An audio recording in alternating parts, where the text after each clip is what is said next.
যদি বলা হয় আপনার পছন্দের তালিকায় 5 জনকে রাখতে, আপনি কাদেরকে রাখবেন?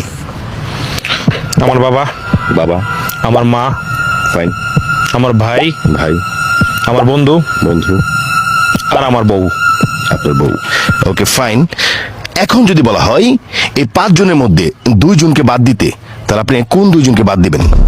আমি আমার বন্ধু আর আমার বাবাকে বাদ দেব। বন্ধু এবং বাবা। বাবা থাকে কে? আপনার স্ত্রী, আপনার মা এবং আপনার ভাই। ভাই। ওকে, এই 3 জনের মধ্যে যদি বলা হয় আরো 1 জনকে বাদ দিতে হবে, তাহলে আপনি কাকে বেছে নেবেন? তাহলে আমি আমার ভাইকে ভাইকে বেছে নেবেন। ভাইকে বেছে নেব। Okay fine. ঠিক এখন যদি বলা হয় এই 2 জনের মধ্যে 1 জনকে বাদ দিতে হবে, 1 জনকে বেছে নিতে হবে, আপনার স্ত্রী এবং আপনার মায়ের মধ্যে কাকে আপনি বাদ দিবেন?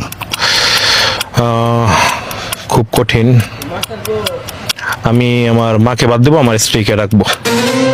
আপনার মাকে বাদ দিবেন? জি। আপনি আপনার মাকে বাদ দিয়ে স্ত্রীকে কেন বেছে নিলেন? দেখেন, আমার মাকে দেখার মতো কিন্তু অনেকেই আছে।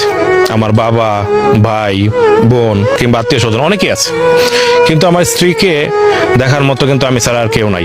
কারণ সে আমার উপর বিশ্বাস করে বাপের বাড়ি থেকে আমার কাছে আসছে, আর পাশাপাশি আমার সন্তানের জীবন জড়িত এখানে, আমার সন্তানের ভবিষ্যৎ এখানে, যে কারণে আমি আমার স্ত্রীকেই বেছে নিলাম।